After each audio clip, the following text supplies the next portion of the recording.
Looks like we're live. In theory, it kept spinning and saying like going live, going live, going live, and then I don't know. So hopefully, I think we're live. I think we're live. I mean, I feel like inevitably we have to be because it stopped spinning and it's being like you're gonna go live. So welcome, uh, everybody to another. I'm live. I'm live. Good. Um, welcome to another. Here for it. I'm here for it. I'm here for it. Your questions being it. Um, it is July 1st. If you're talking current day, but I suppose for other people, um yeah, it might be a different day. You're free to watch this anytime after July 1st. Probably not before it. Um, while we wait for others to potentially get on, I will give, as is I think at this point tradition. It's tradition. I'm saying it, so I get to decide. Um, Connor, give us the weather report. I will. It's hot. It's hot. Hot out. It's been hot all week for those of you who don't know or live abroad. You stumbled over here. It's hot out. It's been just a scorcher. Cooling off, which is great. Humid, humid, and then I look like an idiot when I kind of go outside and my glasses are all foggy, and I kind of look like that meme of that guy who's like, "Nyeh." So, and for those of you who are watching in your car or like listening, you didn't get that. It's okay. It was me pushing my glasses up. But it's fine. Anyway, um, look at more people have joined. So, weather report aside, it's humid, it's hot.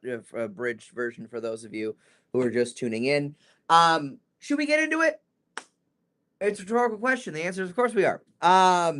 So a couple of I think good ones this week. And and the first one's a little bit heavy, so we're gonna start off with that one, and then we're hopefully gonna kick to the more academic one at the end. So at the very least, we leave I don't know, full of knowledge and not just like wow, that's kind of a tough one. So the first question that I had was actually a long question, so I'm not gonna read it all. Um, but it's getting at kind of two very key things. Um, how do I notice when a client is not just sort of going through a tough period, but how do I notice when they're kind of beginning to decline in such a way that they may need more services and supports, and how do I bring that up to the correct people? I suppose the question is, to whom do I tell this information to as well?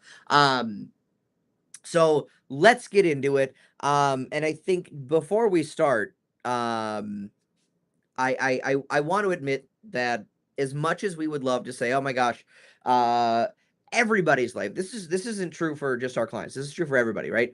I would love to be able to say everybody's life is just a continuous line going from I'm where I'm at now and I'm doing even better. But that isn't necessarily how this kind of stuff works, right? And so the reality is entropy is part of the universe, and that means that we do also work with clients who are doing well, and then over the span of years of working with them, due to age or due to a change in their condition or living arrangement or whatever it is, their life circumstances, due to a change in any of that, we begin to see a client maybe instead of going more independent, they start to become a little bit less independent. And some of that is normal, right? I think that it is important to remember that we're working with human beings, and so there is going to be a certain level of imperfection and seasonality and kind of an undulation of a client doing very well, and then maybe things aren't going as great, but then we're back to going well, and that's typical. That a down period for somebody might last a week, it might last a month, it might, in its way, kind of last a year of things have been going really tough for me, and now, it's taken me a lot to work through, but a year into it, and now things are maybe improving, right? It's when I start to see. I think really important things start to fall by the wayside. It's when I start to hear not just our staff, but other staff begin to raise concerns. It's when I start to see things that really are a requirement to live independently start to kind of deteriorate, right? So a client may not always be the most organized in their life, or their house might not always be the most well organized, or it might not always, be the cleanest or whatever it is. And so I'm used to some variation there. When I start though to see consistent things falling by the wayside, it's a their food continues to rot and not be dealt with, right? When it becomes a hygiene thing. Again, I'm not gonna sit here and say, "Oh man, I'm always expecting everybody that I encounter to, I don't know, be the most well groomed human being that I can possibly think of." I'm not expecting that, but when I see over the span of weeks and months a deterioration in their ability to keep themselves clean, to keep laundry going, and it begins to impact the way that they live. They begin to maybe get sores or something, right? Like these are real things that can happen. When I start to see it go beyond, oh well, this is just somebody who isn't maybe necessarily doing all of their chores they're supposed to I'm beginning to get concerned that they may not be able to do them on their own, and that's fine. I want to be clear in this. The day that we meet clients is really not our day to set how we will always be supporting them. That's going to change over time, and that's true broadly for their services as well, right? um a client may need more needs over time. They may say when they first begin with us, oh, I'm actually super capable and independent of washing myself, of getting dressed, of doing laundry, of all these sorts of things. And then over a couple of years, they might begin to say, actually, you know what? I am beginning to have some more physical limitations. And so I think that getting dressed is actually, it's really causing me a lot of difficulty. And that's something that we can, one, help them advocate for if they need help with that when it comes to talking to their case manager. Um, but that's a kind of a normal thing that we can handle. Sometimes clients will need more assistance, right? So much so that there are things you can do at the county called a change in condition, where they get sort of an off cycle reassessment because they may need some additional support. So like there are mechanisms built in for these sorts of things. But if I start to hear that they're not cleaning, but they're also not keeping their walkways clear, right? There's sort of this intersectionality of factors that I think does lead to a client ultimately becoming less independent, right? Um, my client used to be able to walk on their own, and now they're walking with a walker. And then on top of that, I wouldn't ever say that they were perhaps the most well organized in their living arrangement, but now it's beginning to get to a point where alongside having a walker, they're really able to get around very small amounts of their house because there is so much stuff. And because of that limitation on their physicality, they're even less willing and able to organize and clean up. And no matter how I try to motivate them to say, hey, maybe we should clean this stuff up. Hey, maybe if there's an emergency, you're going to want to be able to get out of the apartment. They still might look at us and say, nope, actually, I'm totally fine. And that is where I would say, oh, time to contact your field coordinator. Um, Making other team members aware of these sorts of declines, I think, is incredibly important. It's imperative for us to do our job correctly. I need to be able to let other people who are assisting this client, who are helping them grow and change, and who are there to support them through the entirety of their life. I need to make them aware. We do as an agency.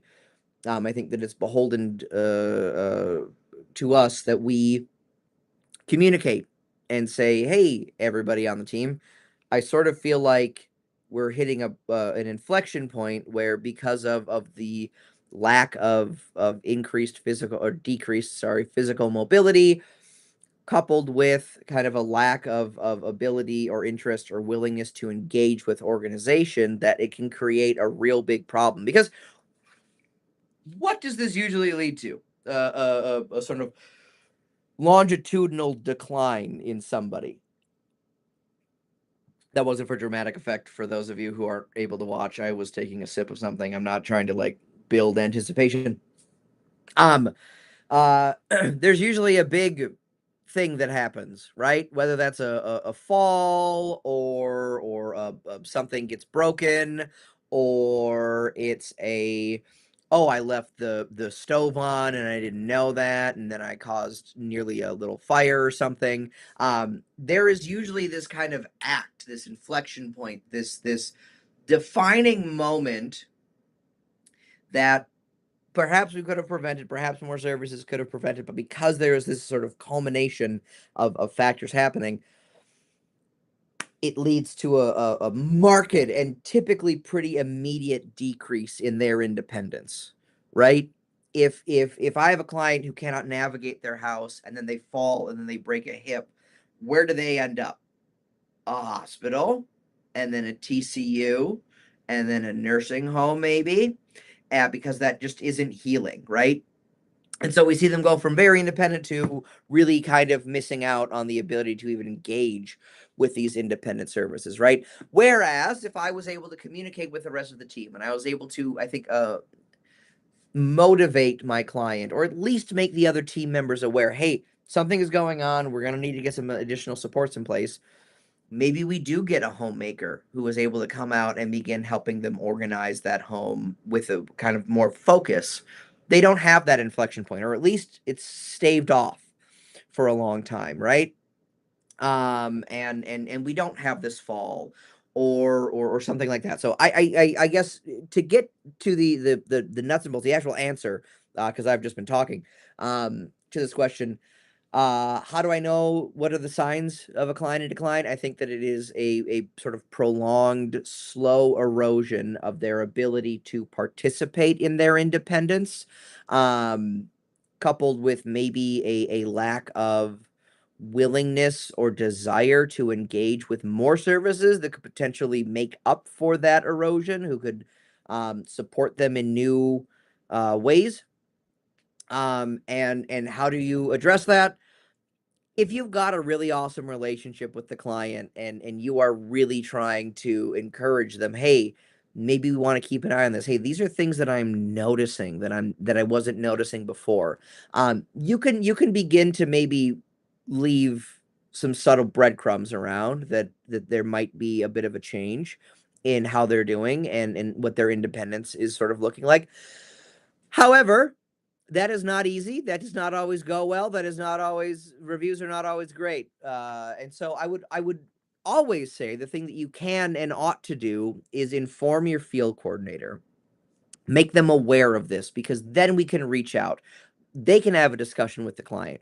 They can have a discussion with the case manager and other members of the support team and say, hey, you know what? This is what our staff is reporting, and it is beginning to cause genuine concern, right? And where that goes, at a certain point, it's out of our hands, but we are doing all that we can to sort of ring the bell and say, hey, something might be off, and we are trying to prevent some sort of further steep decline in their independence. So that's what I would say. Let your field coordinator know, and we can take it from there. Um, Excellent question. Really good question. Tough, tough, tough, tough. Um, because I think again, people get into this field because they want to help, they want to see people do better, and we are able to do that. Historically, we do that. I am grateful every day that we are able to have incredible people like you guys go out and do that for the people that we support. But I do also want to acknowledge that there are times when a client's independence may just erode pretty quickly. And I don't want us to. This is what's here's the danger. Here's the danger. Here's the danger. Connor, tell us about the danger. You've just talked about it very loudly. I will. The danger is this. If you, because the people that we work with are caring and compassionate and awesome and amazing, and I cannot say enough wonderful things about our the folks that we are able to match with our clients. Because of that, I think that sometimes there is a almost imperceivable shift in the way that you begin to work with this individual, where you may begin to make up the difference, right? where you might notice that this client is not doing quite as well as they used to. And instead of looking to other services and supports, or maybe bringing it up because it's hard or it's uncomfortable, or you may not even really quite be aware of it, you begin to start uh, holding up that person's independence and creating, I think, um, a facade that they are indeed still independent when really they are not. And that makes it difficult for the rest of the members of the team to identify that. And it also, full disclosure, will burn you out at some point, right? If you are a staff person who is saying, "Well, I know that they can't, but I still really want to be the person who's able to support them because there are maybe other ways that I'm supporting them or something," and you keep making up this difference, that difference is going to continue to widen. You keep stretching yourself over that, it will become at some point too much. And the person is going to find themselves without a support that they have come to know and rely on, and they may not fully grasp why, because you may not have made them aware that their independence is decreasing, right? Whether because you again, it's uncomfortable, or it just happens imperceptibly because you are a caring, compassionate person. And so you have to be, I think, very aware of yourself and what you are doing, and keeping an eye on how you are working, because that will burn people out, and I think that will also cause some real negatives for our clients. So keep an eye on that when you begin to see a client start to maybe decline a little bit in their independence.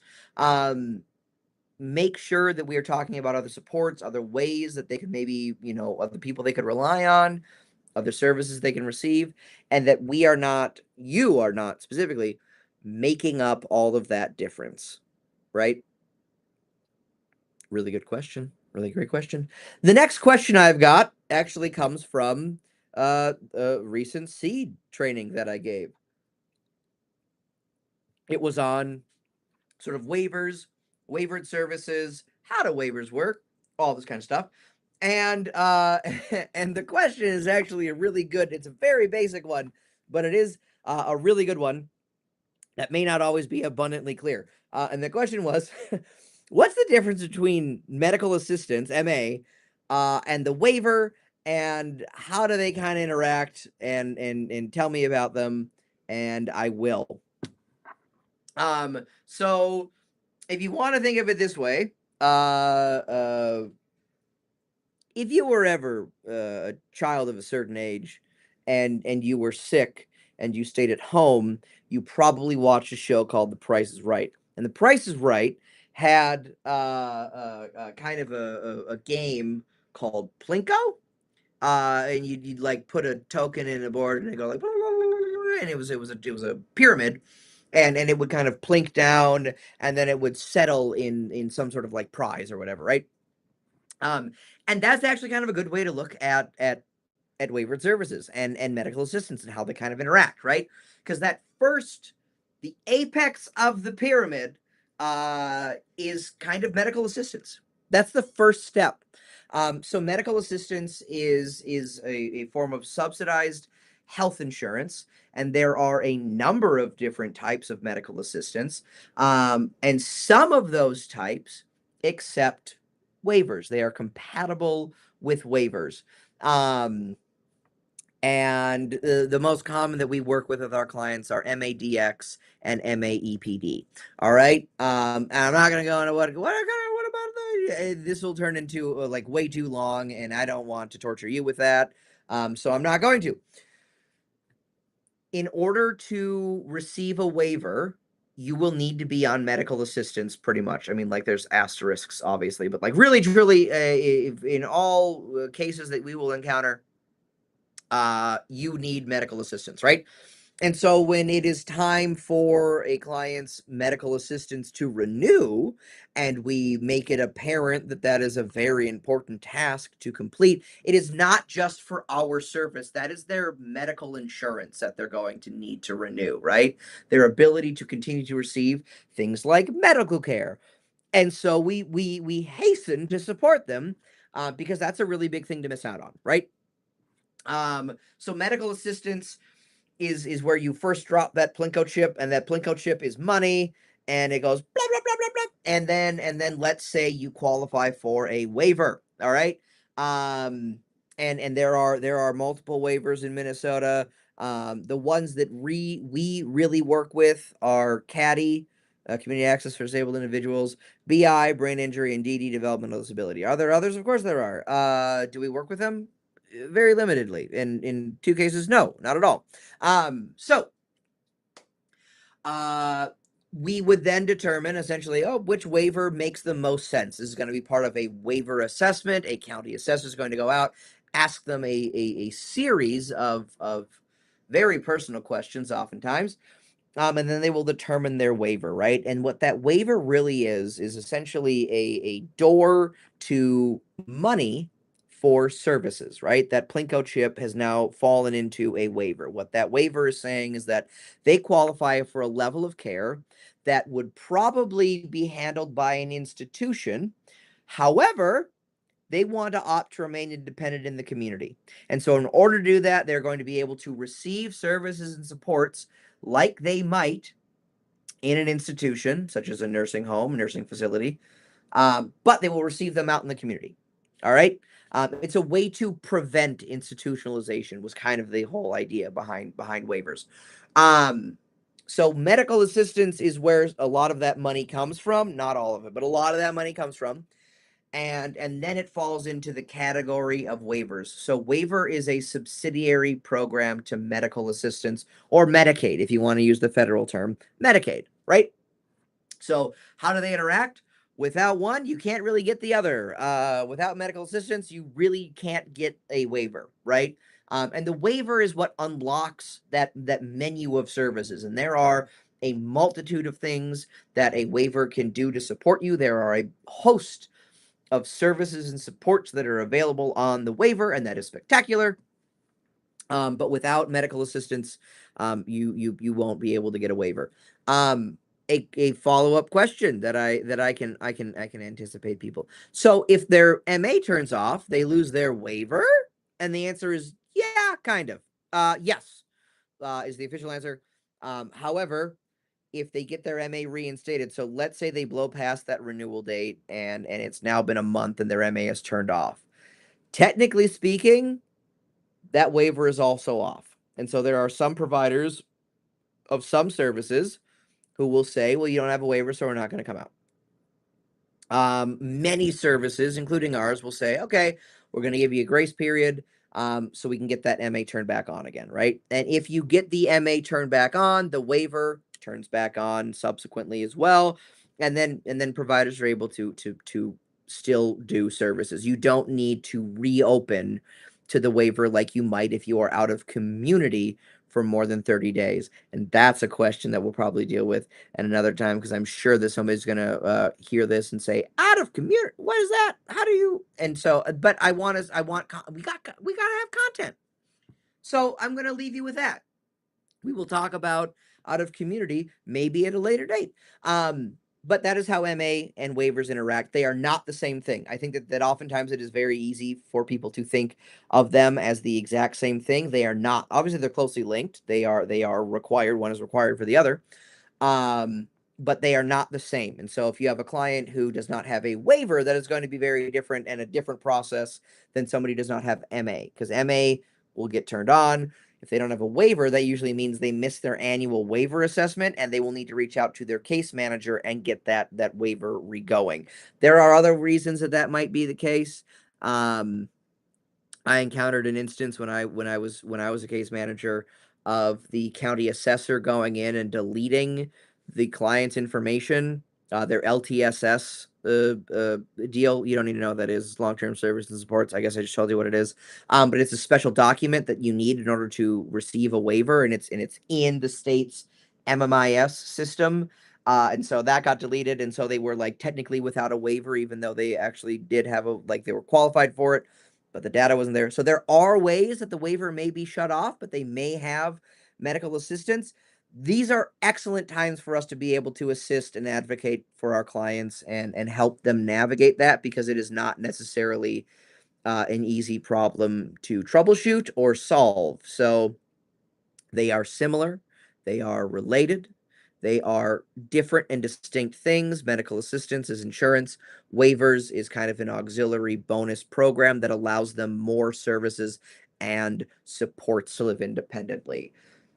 That was a really good question and one that I kind of blew past in that training because I am so submerged in this stuff that I don't even really think of the two. It's like I just it's like breathing to me. I know what they do, and that's not that I shouldn't assume. That is a spectacular question. I really like it. Thank you for asking. I know that sometimes asking basic questions can feel tough or like, oh, I should know this. No, none of this is easy to understand, and all of it is very confusing, and it is sometimes very hard to learn about. And that is why I do these things. That's why. Let's bring it back. That's why I'm here for it. That's what I'm here for. I'm here to answer your questions. I'm here to figure this out with you. I'm here to solve this mess and get you guys on the same page. So, um, excellent questions this week. Thank you guys so much for those of you who tuned in.